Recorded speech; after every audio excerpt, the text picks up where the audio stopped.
Hola, bienvenidos a otro capítulo de Podcast con Roberto de los Ríos y Carlota de los Montes. Hola, bienvenidos a otro capítulo de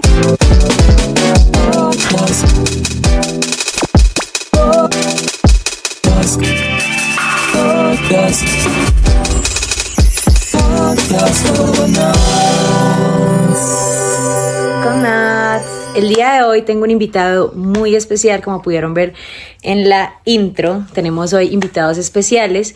Entonces, sin más preámbulos, vamos a empezar este primer capítulo audiovisual con invitados para inaugurar esta nueva sesión en Podcast con Nats de entrevistas. No siendo más, let's go.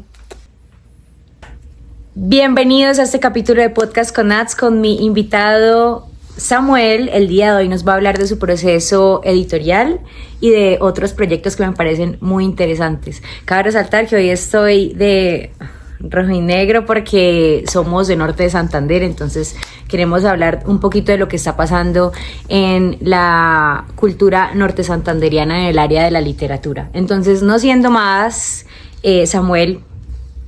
Yo me llamo Samuel Orozco Garcés.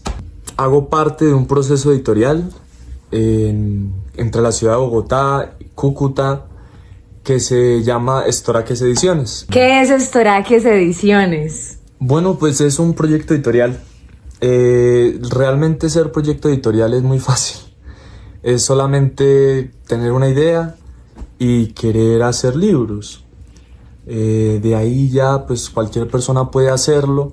Yo creo que precisamente Estoraques es digamos como una prueba de ello, porque Estoraques nace con un objetivo vital y es pues que es un objetivo que nunca se cumplirá, pero que a eso siempre caminamos. ¿Por qué nunca se cumplirá? Porque es como algo que quisiéramos utópico. ¿Cuál es? Es hacer de la literatura algo comunitario, popular, más allá de lo que puede llegar a ser. Porque igual los círculos literarios, los círculos, como suele ocurrir con las burbujas, siempre son los mismos hablando con los mismos, las mismas hablando con las mismas, como en una ronda de aplausos. Entonces nosotros nos trazamos la idea de llegar a gente que, por ejemplo, no ha leído antes. Okay. Y bueno, esa es como la visión completa, la misión completa. Pero ¿cómo hacer eso visible? Pues entonces vendemos libros muy baratos. Yo quiero hacerte una pregunta en cuanto a lo que dijiste de cualquier persona puede tener una editorial. Quiero hablar un poquito de eso porque yo como persona que no sé nada de eso, cuando empecé el proceso editorial del libro Un abismo llama otro abismo, empecé a hacer como una búsqueda de las editoriales de Norte de Santander. Y pues a preguntar, averiguar, también averigüé con editoriales de Medellín y con editoriales de Bogotá. Y a mí sí me parece que ese proceso, bueno, yo como persona externa, me parece que el proceso es como muy dramático. O sea, yo hablaba con personas y tenían como mucho antecedente en el área. Entonces, ya que usas la palabra de que cualquiera puede tener una editorial, me pregunto, ¿por qué quisiste hacer una editorial? Ok, sí, porque querías hacer que las personas leyeran, ¿sí? Eso dijiste. También me causa curiosidad, ¿cuál es tu background? O sea, ¿qué estudiaste o con qué bases tú dijiste, no, yo voy a hacer una editorial, yo puedo leer y editar un texto? Primero quiero hacer la pregunta, ¿qué es una editorial? Porque muchas veces uno como lector no sabe qué es una editorial. Y por ejemplo, yo cuando pues tengo mis libros, yo sé que me gustan ciertas editoriales, pero por cosas muy básicas, como por ejemplo la pasta del libro, como la portada. A mí me gusta Editorial Oveja Negra porque ciertas ediciones tienen la pasta dura. Como que eso es lo único que yo sé como lectora. Quiero que nos hables, primero, ¿qué es una editorial? Segundo, ¿cómo? O sea, sí, cualquiera puede hacerlo, pero ¿por qué dijiste yo puedo hacerlo? Yo puedo hacerlo, ¿por qué? Porque ¿qué sabías tú? ¿Qué sabes tú que los otros no saben? ¿Qué sabes tú de puntos, No, comas, probablemente espacios? pocas cosas. ¿Cómo aprendiste eso? ¿Cómo aprendiste eso? Esas son las dos preguntas. ¿Qué es una editorial? Y ¿cómo adquiriste ese conocimiento para tener una editorial? Una editorial, Continuamos. en el mundo actual, es una empresa. Una editorial es una empresa que se encarga de... Como todas las empresas, de generar ingresos. Ok. Más allá de su significado actual, una editorial puede ser, o sea, no es, puede ser como una justa, o sea, como una empresa no en el sentido actual, sino en los términos originarios, como esa justa que te mueve. La empresa es, la empresa de tu vida, por ejemplo, es escribir. Okay. Eso es la empresa, y no es porque generes ingresos, o sea, no tiene nada que ver con el capital, tiene que ver con cómo vives tú la experiencia de ser humana y cómo te mueves hacia la concreción de un objetivo. Okay. Entonces es una empresa en el sentido más bien ese de justa, vital, hacia hacer libros. Okay. Una editorial es algo que hace libros y que por lo tanto los corrige el estilo, la ortografía, la sintaxis, toda su gramática. Pues también de fondo hay cuestiones de fondo que también se corrigen. ¿Te puedo interrumpir? Sí, sí. Cuando te refieres a que las editoriales hacen corrección de estilo, ¿a qué te refieres? O sea, quiero hacer como estas preguntas porque siento que son cosas que pues yo nunca me he preguntado. Entonces, también las personas que lo puedan estar viendo tengan esas mismas preguntas, porque son cosas que uno supone que ya saben, pero ¿qué es un estilo y por qué se tiene que corregir? ¿Qué tipos de estilo hay? ¿Por qué hay que corregir un estilo? Yo entiendo la puntuación y la gramática, creo que es como un poco de sentido común para uno como persona externa, pero ya en cuanto a estilo, sí fue algo que me encontré cuando hablaba con las editoriales en cuanto a mi proceso del libro.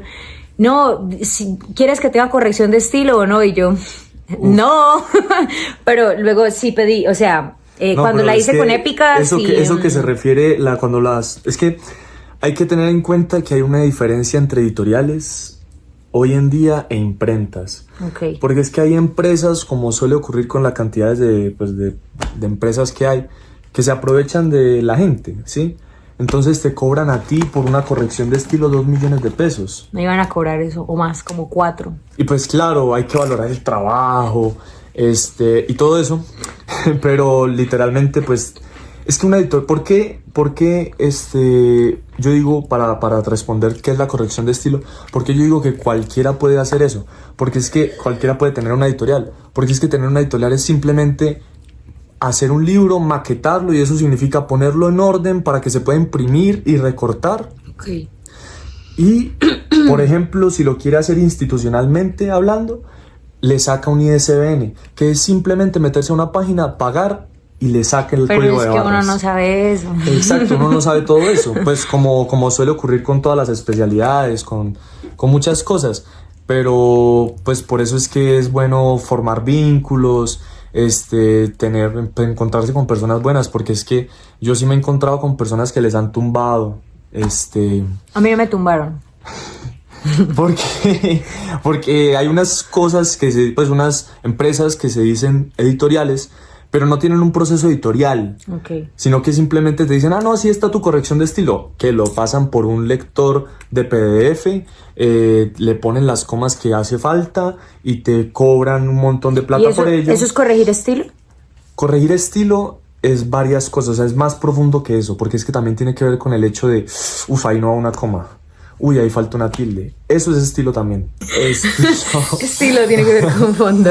No solo la forma, sino también el fondo de lo que estás diciendo. Es decir, yo, en mi proceso editorial con las personas, digo, a mí este poema no me convence. Corrigiendo estilo una vez de una novela, haciendo el proceso editorial de una novela, yo le dije, bueno, esta novela me gusta mucho como ópera prima, es decir, como primera cosa que saca una persona. Me gusta mucho porque dice algunas cosas, pero yo creo que todavía le falta cosas por decir porque ya se construyeron como bases. Okay. Entonces falta desarrollar. Entonces la corrección de estilo no es solo corregir la forma del texto, que se tiene que justificar, que se tiene que alinear a tal lado, que se tiene que poner comas, que se tiene que poner este párrafo así, esta sangría, bla, bla, bla, bla, bla, bla, bla. Sino que también corregir el estilo es hablar del fondo. Por ejemplo, de la raíz del... Sí, o sea, con tu libro. Del libro. Es decir, como, bueno, oye, ¿por qué no? ¿Qué quieres decir acá? Venga, sentémonos y me dices qué quieres decir acá. Porque yo entendí esto. Entonces ahora yo quiero que tú me expliques qué era lo que querías hacer sentir, qué era lo que querías enunciar. Yo recuerdo que eso me pasó con Épica, en un poema que yo decía, para contar cuántas lunas van. Entonces en el proceso editorial recuerdo que ahí me hicieron un comentario y decía como que, para contar cuántas lunas. Y yo le respondí, cuando yo digo cuántas lunas van, me refiero a cuántos meses van, porque las lunas pues tienen también un ciclo, entonces así también puedes contar. Pero... Entonces sí, esa sería como la forma del texto. Entonces yo cuando ya mandé el comentario de vuelta ya me aceptaron esa línea para que quedara en el poemario. Entonces eso vendría siendo el estilo. Corregir el estilo es el fondo y la forma, ¿sí? Okay. O sea, es hablar de lo que dice, pero también hablar de cómo lo está diciendo, pero también hablar de las partes de forma. Tú tienes una editorial y tu editorial tiene un nombre preciosísimo que es Estoraques Ediciones. Bueno, Estoraques Ediciones, por si no lo sabían, los Estoraques están ubicados en norte de Santander. Quiero que me hables de esa historia tan linda, de qué son los Estoraques, inspiración de los Estoraques y hablar un poquito de tus influencias literarias de escritores de norte de Santander para este proceso editorial. Bueno, pues yo creo que... ¿Qué son los Estoraques? Yo no sé qué es un Estoraque. Ok. Los estoraques son unas estructuras rocosas que se forman en distintos territorios del mundo, específicamente, por ejemplo, en nuestro país, los hay en Boyacá, en Santander, en norte de Santander. Específicamente aún más es un parque nacional natural. Específicamente aún más es una zona entre la playa de Belén y Ocaña, en norte de Santander, que es muy bella por esas formaciones, porque es un espacio en que se encuentran muy vistas. Específicamente aún más es el nombre de tu editorial. Y es el último poemario que saca Eduardo Cotelamus. ¿Quién es Eduardo Cotelamus? Eduardo Cotelamus es un man que probablemente hayan escuchado algunas personas que son de Colombia. O que hayan escuchado Podcast con Nats, porque yo una vez lo nombré y leí un poemita de él. Tú leyó Podcast con Nats. No sabía que tu voz llegaría con estrellas. Eres mi grito de batalla contra la muerte. Eduardo Cotelamus me gusta mucho. Quise poder también rendir un homenaje como a gente que yo creo que me ha marcado en vida y que tiene que ver con el hecho de todo esto editorial. ¿Por qué hacer esto? ¿Sí? Sí. Porque es que yo a veces no puedo dormir tranquilo. Y te pone a editar libros. Yo a veces no puedo dormir tranquilo porque de pronto por muchas cuestiones no solo cristianas, sino también de otras influencias, a veces uno siente el peso del mundo sobre sus hombros y siente que no va a poder dormir tranquilo si no da a conocer, da a visibilizar, o hace algo por lo que cree que es, según sus pensamientos morales, injusto, malo, en fin. Entonces yo desde el 2021 empecé a contar una historia, y es que yo me enteré, pues gracias a un montón de gente que ya lo ha hecho, de una niña poeta que se llamaba María de las Estrellas, que fue una niña que ya han leído en Podcast con Nats. 2 veces. Ya han leído un Podcast con Nats y que su historia, primero sus poemas me conmovieron increíblemente, y segundo su historia era algo que la gente, que solo estaba su historia regada por ciertos archivos, pero la gente no sabía de su historia. Y resulta que ella muere, pues básicamente rodeada de un complot de carácter internacional entre la iglesia, el Estado, fraudes internacionales. ¿Dónde podemos ver esa información tan interesante que nos estás contando? Bueno, entonces yo empecé a contar esa historia y empecé a hacer libros. Ok. En 2021. O sea, en el 2021 empieza y nace Estoraques. No nace Estoraques en 2021, sino que empiezo a literalmente ir a una papelería, hacer un librito chiquito, Ok. y empiezo a anillarlo y a cortar plástico y empiezo a salir a la calle, a dárselo a la gente, Literalmente a regalarlo. a regalarlo. ¿Y cuál libro era? Era el libro de Cuando esté grande me convertiré en flor. Wow, qué bonito. Después los vendo a precio de fabricación porque nunca, pues no he tenido los derechos nunca de María de las Estrellas ni los voy a tener. Básicamente empiezo a hablarle a la gente de la historia de María, que resulta que era una historia que yo decía tiene que ver con la memoria histórica de Colombia.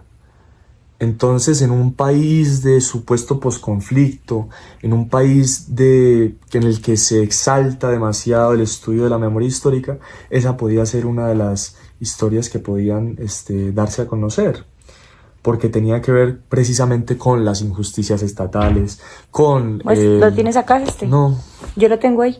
Ahorita lo saco. tenía que ver con fraude internacional, tenía que ver con corrupción, tenía que ver con corrupción de la iglesia. Entonces, Elementos que tienen muchos elementos en común de casi todas las historias en Colombia. sí, entonces así empiezo a hacer libros. Y luego ya digo como, oiga, ¿y por qué no simplemente creo un logo? Oiga, ¿y por qué no simplemente lo hago más lindo? Como ya no lo hago anillado, con plástico azul y rosado y morado, porque esos eran los colores con los que yo veía a María de las Estrellas, sino que pues empiezo a hacerlo más profesional. Y en octubre de 2023 entonces es la primera vez que saco el libro de Cuando esté grande me convertiré en flor. Un libro muy Estoraques lindo. Ediciones. Lo recomiendo, pues ya lo recomendé 2 veces en podcast con Nats, pero lo vuelvo a recomendar. Lo pueden adquirir en el Instagram de Estoraques Ediciones. Y no me respondiste una pregunta que te hice al principio, sí. que te dije, porque dijiste, cualquiera puede ser editor. Y yo te pregunté, pero tú con qué fundamento, cómo dijiste, y yo puedo empezar a editar un fondo, una forma. ¿De dónde sacaste eso? ¿Porque leías mucho? ¿Porque te gustaba? ¿Porque de dónde? ¿De dónde sale eso? Porque eso es un don. O sea, realmente eso es un don. Porque yo me di cuenta, pues lo sé, pero ya lo viví cuando tuve el proceso editorial con mi libro. Es muy, muy, muy diferente. Y eso fue algo que Saúl, el de Editoriales Épica, él me dijo al principio. Él me preguntó, Natalia, es que hay muchas personas que adquieren un servicio editorial, pero no quieren que les modifiquen la forma, que era lo que hablabas. El fondo. Como que sí, corrígeme las comas, pero no modifiques el fondo. Entonces, él me dijo, si tú vas a adquirir el servicio, o sea, si lo vas a hacer con Épica, es para que se haga todo. Y yo le dije, sí, haz todos los cambios necesarios, yo quiero vivir el proceso porque yo honro y yo respeto pues que alguien sepa y que ya tenga experiencia en el área. Entonces le di no, porque pues Épica tuvo total libertad de editorial en el libro, y cuando ya yo lo recibí se siente muy diferente, bueno, al menos el mío, la estructura, el orden de los poemas, todo es toda una experiencia. Entonces esa es la pregunta. Entonces, primero, para tener una editorial, oye, esto es obviamente molestando, pero tiene que ver también con hacer las cosas, con hacer las cosas. Hacer las cosas. No, con hacer las cosas con pasión, y es no poder dormir tranquilo. Entonces te paras de la cama y tienes que hacer algo. Es una... Primer paso para tener una editorial. Tener insomnio. Elementos de un escritor básicos: insomnio, alcoholismo y un mal matrimonio. Para escribir, tener el oficio de escribir, hay que leer mucho. ¿Qué te gusta leer? A mí me gusta leer muchas cosas. Top 3 libros favoritos. No sé, no. Ay, no, ya. ¿Cómo así? Yo empiezo a decir todos los de mi editorial. Un abismo llama a otro abismo. María de las Estrellas y Casa de Marta Quiñones. Period. No hay más literatura en Colombia. Sí, chistes internos. No, ahora mismo no sé. No, tienes que responder. ¿Cuál es tu libro favorito al que siempre vuelves? Un libro que... Tengo una biblioteca, que es una pequeña biblioteca, porque yo suelo regalar los libros. O los suelo... pues por bobadas, porque uno cree en cosas. No sé, yo creo que en la belleza de compartir. Ok. Pero también creo en que el conocimiento, pues también, mientras a más personas les llegue, pues... Ha habido libros que yo solamente he encontrado una vez en la vida, en huecos, y yo los leo, pero entonces veo a esa persona, a mi amigo, a mi amiga, en ese libro, y entonces digo, se lo voy a dar. Teniendo en cuenta eso, ¿cuál es tu libro favorito? Entonces que tú dices, tengo una este no biblioteca lo pequeña, regalo. pero tengo 8 libros que yo quiero que caminen conmigo toda la vida. Ok. Ah, entonces sí tienes. Entonces sí, pero es que a veces me desconchinflo. Top 3. Entonces, bueno, top 3. La obra completa, que tengo un libro muy bonito. Uh-huh. Es también por cuestión estética del libro, porque es de esos de cuero. Es un libro de la obra completa de Eduardo Cotelamos. Pero es que me encanta ese libro porque lo encontré en un momento de mi vida en el que algo me lo necesitaba, y en un lugar muy hermoso, que le tienen que decir a Podcast con Nats para que haga blog allá, que se llama la Librería Merlín. ¿Dónde queda? En Bogotá. Ok. Bueno, y otros, hay muchas librerías bonitas en Medellín, en Bogotá, en un montón de lados. Sí, yo nombrando las 2 ciudades principales por famosas en Colombia. En Cúcuta tenemos Postdata. La segunda, el segundo libro, de pronto... hay un libro hermosísimo, que se llama La palabra amenazada, de Yvonne Bordelois. Yvonne Bordelois es una argentina. ¿Por qué es famosa? No, es muy buena poeta. ¿Pero por qué es muy famosa? Buena escritora. Es que no... Es muy famosa porque es que ella era de las mejores amigas de Alejandra Pizarnik. No sabía. Ella era de las mejores amigas de Alejandra Pizarnik. Es increíble ese libro, La palabra amenazada. ¿Por qué te gusta ese libro? ¿Y por qué te gusta el de Eduardo Cotelamos? Entonces esos dos. El de Eduardo Cotelamos, por su valor en mi vida que tuvo en el momento de encontrármelo, fue justo antes de la pandemia. Okay. Fue en un momento de mi vida en el que no estaba muy bien. Yvonne Bordelois, es que es hermoso ese libro. Pero es un poemario, es un cuento. Es un libro de ensayos totalmente poético, porque es que yo creo que la poesía no solo se encuentra en los versos y en los poemas, sino que se encuentra en muchos lados, en muchos tipos de escritura, en muchos encuentros. Estoy de acuerdo. Entonces, es un libro que habla de que la palabra, en el mundo actual en el que cada una de las cosas, nuestros corazones, incluso nuestras emociones, nuestras miradas, se mercantilizan. Uh-huh. Todo es un producto. La palabra entonces también. La palabra está amenazada el día de hoy, ¿sí? Y lo ha estado amenazado siempre, pero es que ahora, con la inmediatez de la información, con la velocidad de los datos, con la sobreestimulación de todas las cosas, aún más amenazada. Entonces ella propone 3 cosas para que la palabra, para conservar, proteger a la palabra, preservarla. ¿Y recuerdas cuáles son las 3 cosas? Sí, leer poemas. Leer poesía. Leer poesía. Leer poesía porque la poesía es la sublimación de la palabra. Okay. Es al punto más sublime al que puede llegar la palabra. Estoy de acuerdo.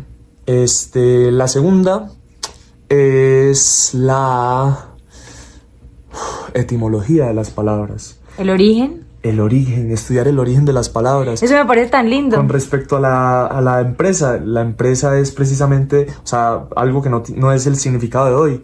Volver al origen de las palabras, a todas las lenguas anteriores al español, al francés, al portugués, es una de las formas de poder darle vida de nuevo a la palabra, porque nos vamos a dar cuenta de que la palabra ya va a dejar de estar amenazada, porque ya no va a significar, por ejemplo, felicidad, lo que quieren que hoy signifique, sino que va a significar distintas cosas. Se fue la luz. Finalmente, la tercera es la comparación entre lenguas. Resulta que cada una de las lenguas no es que sea más o es que sea menos, cada una es por sí misma valiosa hasta el punto de que, por ejemplo, este es el ejemplo más común, los esquimales no dicen blanco, sino que tienen, para nombrar el color de la nieve, hay 9 tipos de tonos de nieve que ellos distinguen y pueden nombrar. Ahí la experiencia del significado explota mucho más. Pero también lo que alguna vez hablábamos, pues entonces en las lenguas orientales, como cada una palabra puede ser una experiencia otoñal, por ejemplo, una experiencia primaveral, una palabra que tiene que ver con la hora del día en la cual todo parece estar en silencio. Que de hecho en español hay una palabra de esa, la hora de la noche en la que todo parece estar en silencio, se llama conticinio. ¿En español? En español. No sabía. Me gusta el conticinio. Y el preticor. Y el preticor es el olor que bota la naturaleza después de que llueve. Ok. Esas cosas son muy bellas. Y cada uno de las lenguas ha sabido como encapsular un tipo de experiencia humana. Total. Que el español, el inglés, el francés no lo ha hecho. Sí, alguna vez como que hablábamos de eso, por ejemplo, porque es que yo siempre digo que a mí me gustaría saber muchos idiomas solamente para poder leer a los poetas en el original. Eso y me pasa, anima, o sea, me sí. pasó el otro día en el video de Write Like a Girl, que hablé un poquito de Sylvia Plath. Y ese poema, traducido al español, yo siento que pierde, por ejemplo, la musicalidad, porque cuando tú lo lees en inglés, te da un ritmo diferente, obviamente, a la traducción. Y, por ejemplo, también me pasó con mi poema A, que también lo leí en el podcast anterior de Write Like a Girl, que ese poema pues solo tiene sentido en español. Entonces yo lo intenté traducir al inglés y perdía totalmente el sentido. Entonces sí, entiendo la idea y creo que es bellísimo. También siento que es muy importante. Y en cuanto a la segunda premisa que decías de la etimología, que es el estudio del origen de las palabras. ¿Cuál es una palabra que te guste según su origen etimológico o que recuerdes en este momento? La palabra religión, su origen etimológico significa religar, o sea, volver a unir a Dios, o sea, ese es el origen, que se vuelva a unir a Dios. Entonces es muy curioso cuando es eso que decimos de cómo las palabras cambian en cuanto al contexto, ¿sí? De lo que ahora significa religión. Porque cuando uno habla con alguien de religión o de temas espirituales, yo he escuchado mucho que dicen, no, es que yo separo a Dios de la religión. Pero en el origen etimológico de la palabra están diciendo o sea, no puedes desligar a Dios de la religión, porque en la palabra etimológica religión significa religar a Dios, volver a unir a Dios. Okay. Entonces, esa me acuerdo porque siempre me ha parecido como contradictoria y me parece curiosa. ¿Pero tienes alguna que te acuerdes de su origen etimológico? Está bien. Así son los estoraques. Anyways, vamos a continuar. Quiero que nos hables un poquito de... Yo quiero hacer también una pregunta, ¿o no? ¿Me vas a hacer una pregunta? Bueno, sí. A mí nadie nunca me hace preguntas. ¿Está bien? Sí. ¿Por qué escribir? Yo creo que ya lo has dicho mucho. Pero... Voy a intentar decir otra cosa. ¿Esa es la pregunta? Sí. ¿Por qué escribo? No, ¿por qué escribir? ¿Por qué escribir? O sea, no solo porque escribes tú, sino por qué animar a escribir. Qué bonito. Yo siento que ¿por qué escribir? ¿Por qué hacer podcast con Nats? ¿Por qué entrevistar a un estoraque que tiene una editorial? ¿Por qué vender libros a un precio asequible? ¿Por qué instar a la literatura? ¿Por qué hablar de autores regionales? ¿Por qué juntarse dos cucuteños? Hablar de literatura y de arte. Porque, uniéndolo a lo que acabamos de hablar, del libro de la chica que comentaste, Ivonne, yo siento que escribir es un acto de resistencia. Y escribir yo solamente soy una chica aferrada a la nostalgia y a estar en el presente y a estar en el mundo muy presentemente. Y siento que escribir es la forma de hacer eso. Escribir es la forma de tener un poquito de eternidad. porque a mí me parece increíble cada vez que voy caminando y veo en una esquina del centro de Cúcuta o de Medellín una persona con cajas, con un letrerito todo sucio que dice libros a 1000, libros a 2000, agarre 2x5, y agarro esos libros y veo que de pronto tienen una dedicatoria, que dicen el nombre de alguien, que dicen una fecha. Un día me pasó con un libro de Becker que tengo y cuando iba en la mitad leyéndolo tenía un beso. O sea, un besito así, una chica con un labial rojo le dio un besito a un poema. Y para mí ese es el porqué. Un chique. Para mí ese es el porqué, porque siento que es la forma de permanecer. ¿Por qué escribir y por qué hacer todo lo que hacemos? Porque es la forma de permanecer suspendidos en el tiempo, en todo esto tan efímero y sin sentido que es el planeta. ¿Y por qué permanecer? ¿Por qué permanecer? Para eso sí no tengo respuesta. Hay cosas que simplemente yo siento que deberían ser.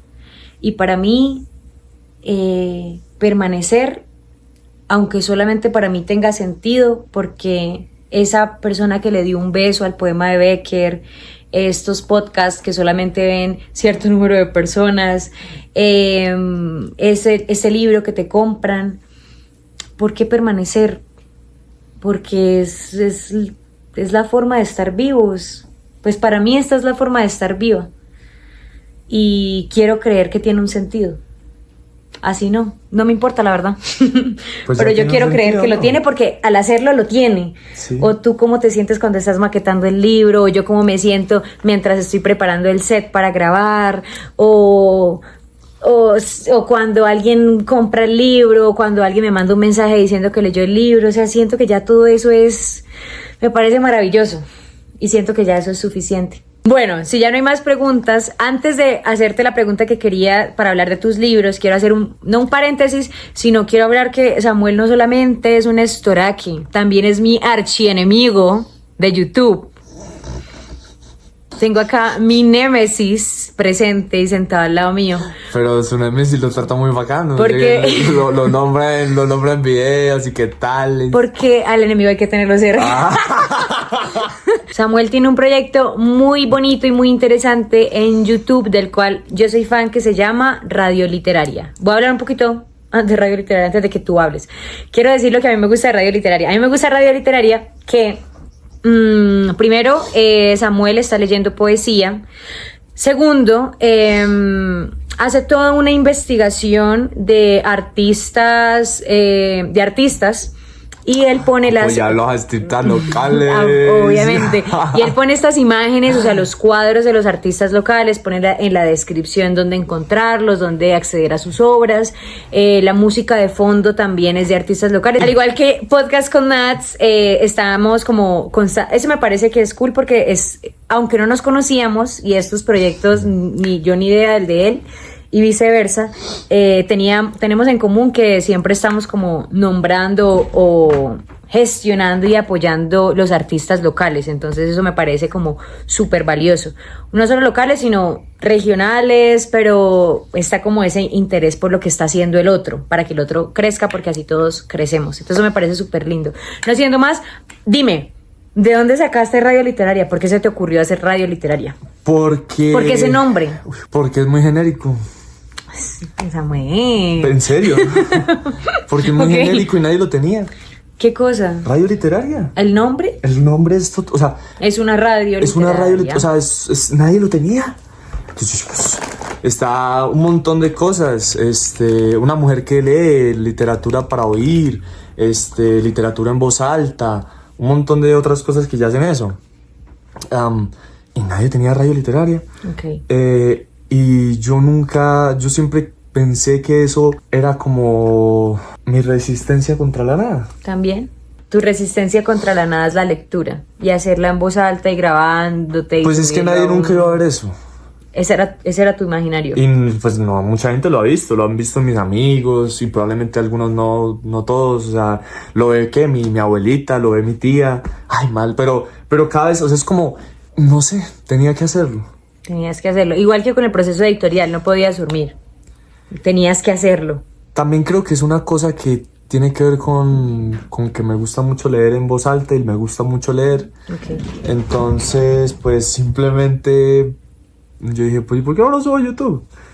Y además, ¿por qué no subiéndolo leo a gente que antes no conocía?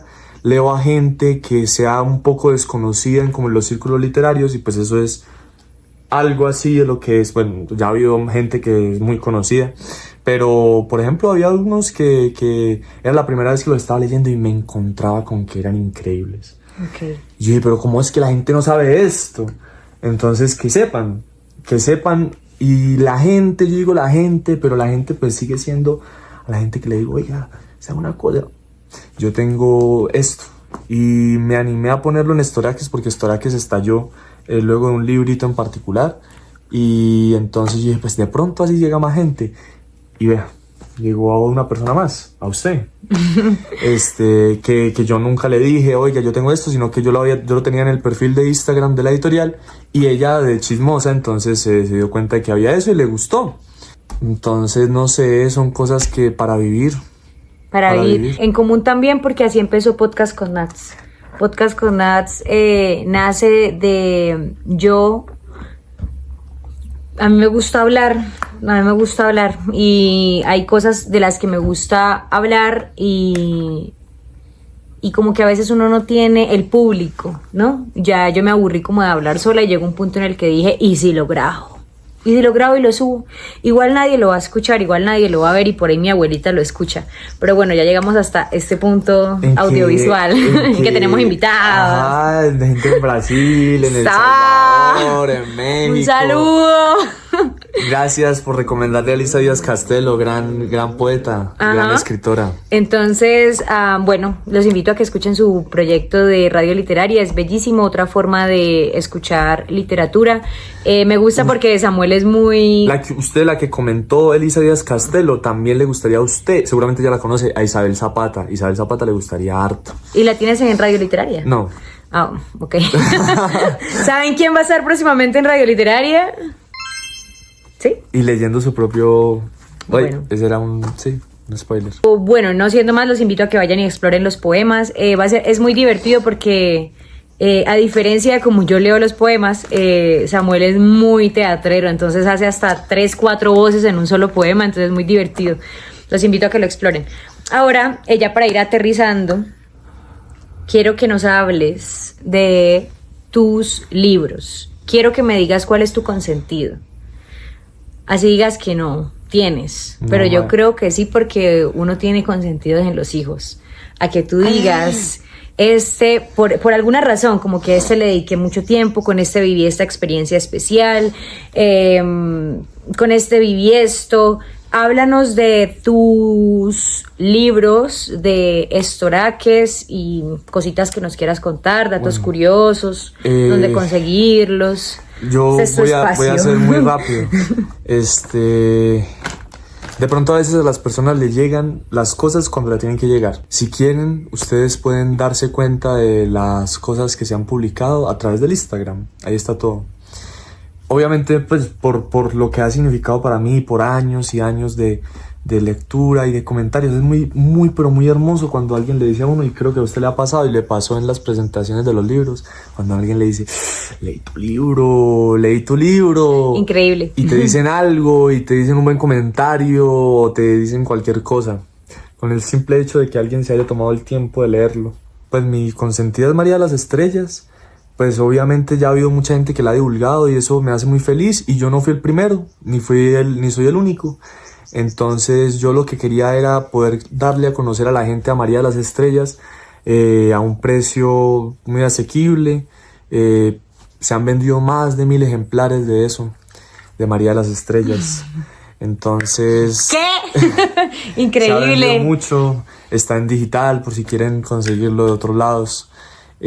O lo piden ahí al fax. Vamos a hablar un poquito de los libros. Yo voy a hablar de Semillas de Memoria, Mujeres Quibanas, porque de vi la presentación del libro en Bogotá. Samuel estuvo haciendo la presentación de este libro en la Filbo 2025. También estaba en el stand de Norte de Santander, en el stand de Postdata Librería. ¿Saben quién más estaba? Una vez me llamó otra vez. Sí, y yo les mostré, les hice un unboxing de las cositas que adquirí de las mujeres kibanas. Yo hablé un poquito de este libro hace 2 podcasts, entonces los invito para que lo adquieran. ¿Qué precio tiene? 30.000. Y es súper lindo. Háblanos de este, por favor. Háblanos de la ilustración y de todo. Yo quiero saber. Poetas asesinados en Gaza. Son 3 poetas que han sido asesinados, de los muchos poetas que han sido asesinados en Palestina por específicamente fuerzas israelíes y el gobierno de Israel. Entonces, lo que hice fue compilarlos. Muchos de ellos son 9 poemas en total. Es un libro que vale 5.000 pesos, $1 o $1. Samuel, ¿esto en qué idioma estaba? Eso estaba en inglés. ¿Y ¿Por qué estaba en inglés? quién lo tradujo? Lo traduje yo. Ok, se hace tu propia traducción. ¿Por qué estaba en inglés? Porque eran poetas que escribían en inglés. Ok. O que se encargaban de supervisar la traducción de sus poemas al inglés. Son 9 poemas en total, 6 de ellos por primera vez traducidos al español. ¿Alguno? Eso, te iba a decir que si querías leer alguno. Pero que entonces, si nos querías contar cómo fue ese proceso de traducción, cómo te fue, cómo te sentiste traduciendo. Pues por eso que hablábamos de la diferencia de las palabras. Pues es que traducir es perder un poco, pero también es ganar un poco. O sea, es que eso no involucra que haya un cero, no. Sino que se pierden cosas porque se pierde totalmente la riqueza del lenguaje originario, pero suman otras cosas porque se tienen que corresponder los sentidos entre una lengua y otra lengua. ¿Qué es corresponder los sentidos? Uy, pucha, ¿qué era lo que este man quería decir ahí? ¿Cómo hago que, utilizando las palabras precisas traducidas al español, se conserve el sentido originario del inglés, del árabe? Igual, lo bueno de todo esto es que encontré los poemas en árabe. Entonces, pues hoy en día, con las herramientas tecnológicas que hay, pude darme cuenta de que la traducción está bien hecha. Y lo bueno es que pues mucha gente árabe lo ha comprado, mucha gente árabe lo ha comprado. Ese también se ha vendido más de 1.000 ejemplares, ya 1.100 o algo así. El Instituto de Cultura Árabe lo ha comprado, que queda en Barranquilla. Muchas cosas, mucha gente lo ha comprado, pues porque es una cosa que está pasando. Es una cosa que está pasando y que en particular en Latinoamérica y en Colombia a la gente le conmueve mucho y le mueve mucho. Este es un libro para visibilizar, para visibilizar lo que está pasando, porque entonces pues cuenta parte de lo que pasa en Palestina por causas extranjeras, y es un libro para dar a conocer que pues poetas han sido asesinados. Entonces, ¿Nos quieres leer un poema? Pero yo quiero que lo leamos juntos. Bueno. Voy a leer el título. Es mi poema favorito del libro. Lo hace Refat Alarir, un poeta, profesor de una escuela en Gaza, que es muy hermoso porque le decía a sus estudiantes: oiga, pónganse a escribir. Pónganse a escribir lo que está pasando y vamos a hacer un libro. Qué lindo. Entonces era un hombre que ponía a escribir a jóvenes en Gaza. Era un hombre que daba a conocer la situación de adentro de Gaza al mundo. Y fue un hombre que específicamente fue objeto de los misiles. El poema se llama Olive Tree. Es un juego de palabras. Debo decir esto, porque entonces yo lo que hice fue conservarlo en inglés. Este poeta específicamente escribía en inglés porque era un tutor de inglés, era profe de inglés. Entonces le enseñaba a sus estudiantes inglés y los ponía a escribir en inglés, bla, bla, bla, pues para que también dieran a conocer la situación de Gaza al mundo, porque el inglés es uno de los idiomas más hablados. Olive tree, o sea, vive árbol, pero también árbol. Es olive de olivo. Árbol de olivo y olive tree, por favor, vive árbol, árbol. Qué lindo. Y a la vez es árbol de olivo. El árbol de olivo es uno de los símbolos más importantes de la cultura palestina porque ha sido sostén económico de infinidad, de una gran cantidad de generaciones, pero también ha sido compañero de vida. Como un gato como como el sol, como un árbol en particular, como la mata de coca en las casas antiguas, como la mata de guayaba en las casas antiguas. Es una cosa que no solamente es objeto, sino también sujeto. Ok. Leemos, sí, párrafo y párrafo. Ok. Oh, golpéenme más, péguenme con sus barrotes, párense encima de mis hojas, asfixien mis ramas debajo de sus botas, como siempre lo han hecho. Las palizas que aguanto, las humillaciones, no me importan. Pero no me tomen, no me roben. Incluso si llego a arder, pertenezco aquí y a los míos retornaré. Lo que han hecho para erradicar a la población palestina es también erradicar los símbolos de su cultura. Entonces lo que hacen es invaden, y cuando invaden talan, queman, rocían. Entonces literalmente los olivos son objeto de ataque. Si me llegan a oír hablar, puede que sientan mi dolor. Barras. Pero ustedes no pertenecen aquí. Ni siquiera saben cómo tocarme, cómo apretarme con gentileza, cómo abrazarme, cómo limpiarme el polvo. Ni siquiera saben cuando estoy maduro y cuando no, cuando necesito agua y cuando no. Ni siquiera saben cómo recogerme, como los míos siempre lo han hecho. Estamos hablando del árbol de olivo, ¿cierto? No saben cómo tocarlo porque llegan a maltratarlo. Qué fuerte. Los míos siempre han sabido recogerme como lo han hecho desde hace generaciones. Sus hedores y sus botas pesadas y el metal en sus espaldas y sus barrotes de metal. Por el amor de Dios, ¿quién en la tierra olivos agarra con barrotes de metal por bastones? Pero divago de nuevo, porque ustedes nunca entenderán, y si me entendieran, no estarían, en primer lugar, aquí. Ustedes vienen y se van, les veo 1 y 2 veces al año, ya sea con llamas o barrotes, y lloro por el resto del año. Pero algún día mis ramas crecerán, mi aceite fluirá, los míos resplandecerán, y ustedes se marcharán. Qué gran poema. Es un poema con mucha rabia y es un poema con mucho dolor. Esos poetas asesinados en Gaza lo pueden encontrar y pueden donar. Entonces es un libro de donación para que lo compran. Si lo compran, entonces vale 2,000 pesos imprimirlo, que es $0.50. Y el otro $1 vale pues el libro, y ese $1 se dona directamente a Gaza, una organización. Sombras del pasado. Iván Yefremov, voy a decir el pitch que siempre digo, vale 25,000. Entonces este es un libro de un paleontólogo soviético, es decir, un paleontólogo que nació, creció y murió en la Unión Soviética, de ciencia ficción. Entonces es un libro de dinosaurios ambientado en Uzbekistán de la época, entonces la Unión Soviética, de ciencia ficción. Bueno, es prácticamente primera vez que se traduce al español porque lo han hecho editoriales piratas. O sea, no cuando yo hablo de piratas no es gente que porque yo sería una editorial, pues nosotros seríamos una editorial pirata porque no tenemos nada institucional. ¿Por qué no tienes nada institucional? Porque no quiero tener nada que ver con el Estado. ¿Oíste, Estado? No, bueno, y no hay esas capacidades tampoco. Entonces,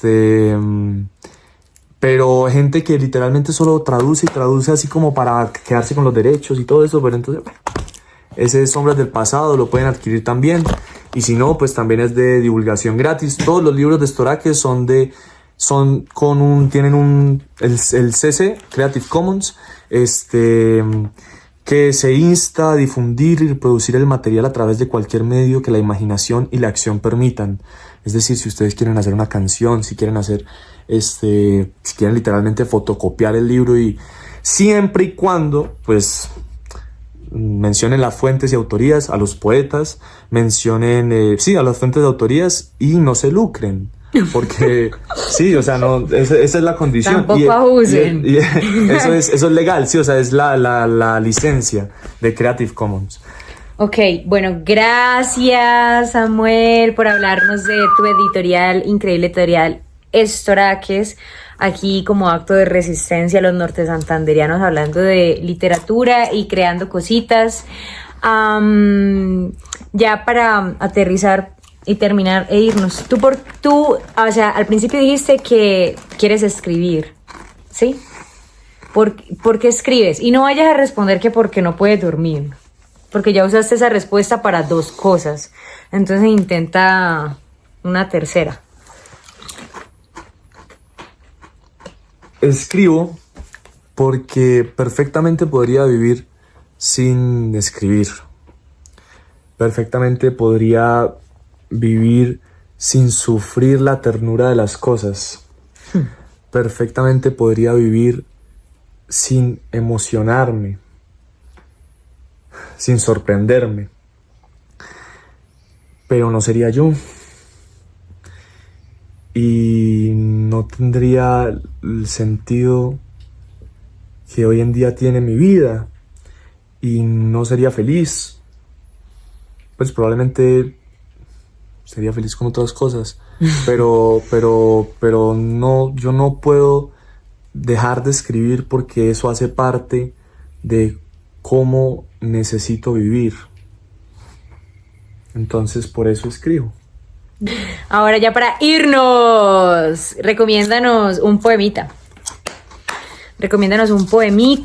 Los 2 libros que pues ya nos dijiste que son los que te gustan, pero recomiéndanos. Mira, te voy a poner 3 cosas para que recomiendes. Un Estoraki el día de hoy nos va a recomendar un poema, que lo vamos a poner acá al final, la imagen del poema. Recomiéndanos un poema, recomiéndanos una canción y recomiéndanos una película para ya vernos el próximo viernes. Rápido, entonces, solo voy a hacer en música y película, voy a decir mis películas de confort. Mi película feliz es Moonrise Kingdom, de Wes Anderson. Yo también la recomiendo, buena. Mi canción favorita, que es Quizás ¿Por qué? ¿De? Sui Generis. No, ni idea. Quizás porque no soy un buen poeta, puedo pedirte que te quedes quieta mientras yo termino estas palabras. Quizás porque no soy un buen artista, puedo decirte, tu pintura está lista y darte orgulloso este mamarracho. Quizás porque no soy buen negociante, no pido nada a cambio de darte lo poco que tengo, mi vida y mis sueños. Y más cosas. Otros 3 versos tiene. Recomendación de poema. Les voy a leer este poema que me gusta mucho. Lo pueden buscar. Cuando sea grande. Cuando sea grande quiero tener vestiditos tan lindos como los lirios y las orquídeas. Quiero tener un grupito de amigas de todos los colores para que juguemos al arco iris. Quiero al fin poder tomar esos tragos que se sienten como luces de bengala en las bocas y comer postres hasta que me duela la panza. Cuando sea grande, quiero tener un amor que me dé vueltas en el aire y me consiga las piedras más chiquitas y raras del río. Un amor que no me deje pisar charcos y me dé siempre los primeros y últimos bocados de todas las comidas. Que me despilinche la carnita dura y me limpie los cachetes de migajas con su boca rosadita. Cuando sea grande, quiero que mis hermanitos también sean grandes conmigo. Y vayamos en avión, tren, caballo, recorramos todos los horizontales y verticales de la tierra, llevando sonidos y letras, hasta que lleguemos al cuartico de Dios y le mostremos la película de lo que hicimos en su tierra, después de que nos dejó en un canastico en la puerta de nuestros papás. Ok, ese poema es mío. Qué lindo. Es un gran poema. Es Bueno, un muy buen poema. Lo pueden encontrar en Raíces, su blog. Recuerden que pueden escuchar y ver todos los capítulos anteriores de Podcast con Nats en Spotify y ahora en YouTube. No olviden dar like, compartir, suscribirse y todas estas cosas que uno hace en YouTube. Gracias por escuchar de nuevo esta especie de monólogo. No olviden adquirir nuestros libros en redes sociales. Y yo creo que más digo. Nos vemos. El próximo viernes. Creo que nos vemos el próximo viernes. Gracias por invitarme. Ay, no, perdón. Es que la primera vez que tengo invitado. Gracias a Samuel gracias. y por venir. Gracias a Radio Literaria /Samuel /editorial Estoraques por participar en este podcast con Nats e inaugurando así oficialmente esta temporada de entrevistas. Qué buenas temporadas. En el próximo capítulo tendremos en exclusiva a Juan Gabriel. ¿Te imaginas? Con Dios me bendiga. Ya.